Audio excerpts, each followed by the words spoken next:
Jai Gurudev students, today I will teach you lesson number 3. The name of the lesson is Foreign Lands. This is a poem written by Robert Louis Stevenson. First I will tell you about the Robert Louis Stevenson.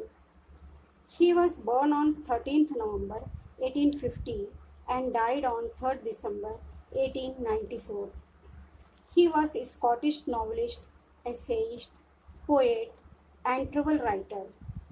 He is best known for works such as Treasure Island, Strange Case of Dr. Jekyll and Mr. Hyde, Kidnapped, and A Child's Garden of Verses. Students, this poem, Foreign Land, is taken from one of the selected poems from A Child's Garden of Verses. A Child's Garden of Verses was written in 1885, is a book of poetry for children. ये book specially बच्चों के लिए उसने बनाई थी.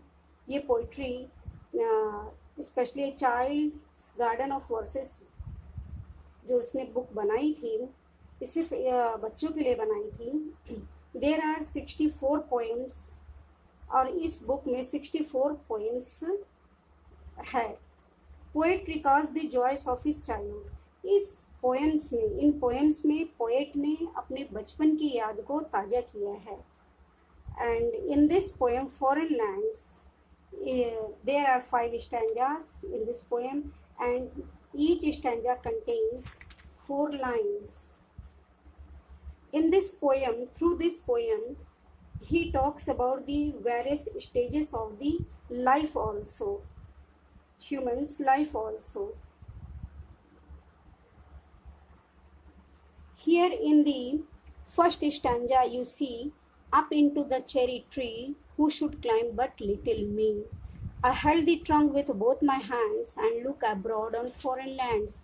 Here the child questions to himself that up into the cherry tree who should climb. कौन चढ़ सकता है? बट लिटिल मी, मैं चढ़ सकता हूँ.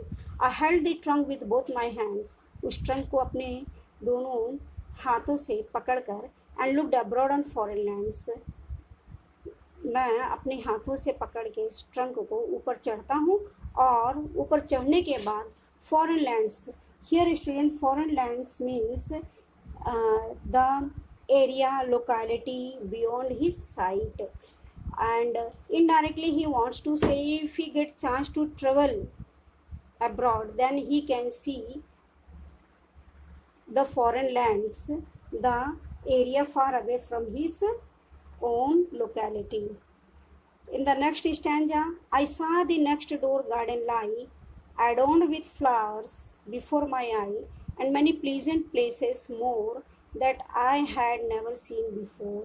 Here poet says that after climbing up on the tree, on the cherry tree, he can see clearly the garden full of flowers, decorated with full of flowers before his eyes. He can clearly see and can see the pleasant places that he had never seen before. Means here poet desires to travel along and see the many pleasant things which he had never seen. Now in the third stanza, I saw the dimpling river pass and be the sky's blue looking glass.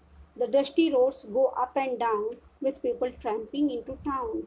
After climbing the tree, the child can see the dimpling river also.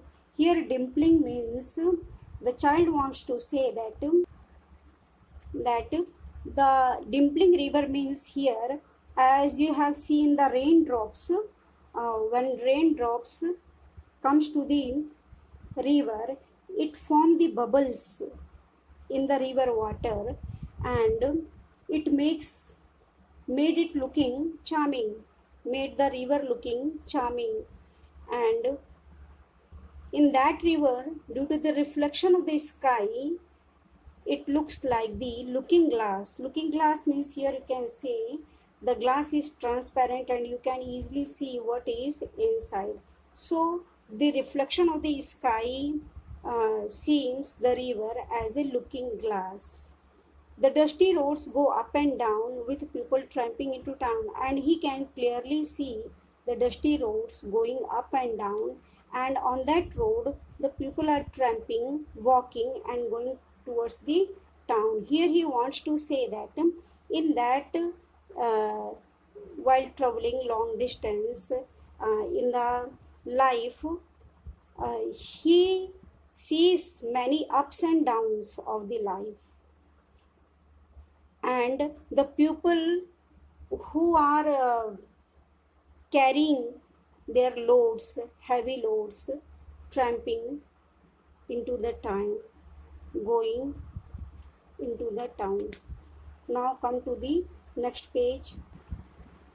Now in this stanza you see, if I could find a high tree, farther and farther I should see, to where the grown up river slips into the sea among the ships. Here the poet desires if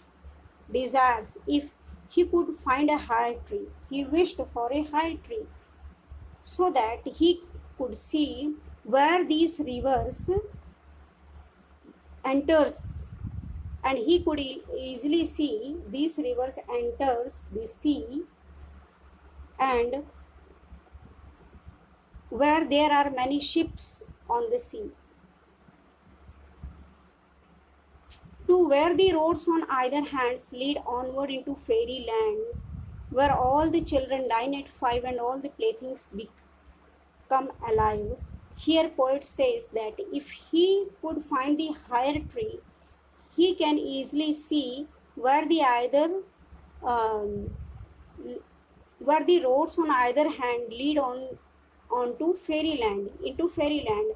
He can easily see that these road leads to the fairyland, and in that fairyland all the children dine at early 5 o'clock, and all the playthings come alive, toys and every playthings come alive. Here indirectly he wants to say, if he could get the chance to go abroad places, he could easily see the rivers slipping in the uh, entering in the into the sea, where there are many ships. And in the last stanza he wants to say that the that every human being after becoming old again go into the period of the childhood and enjoys his life. Written by R.L. Stevenson. Okay, thank you, Jagudev.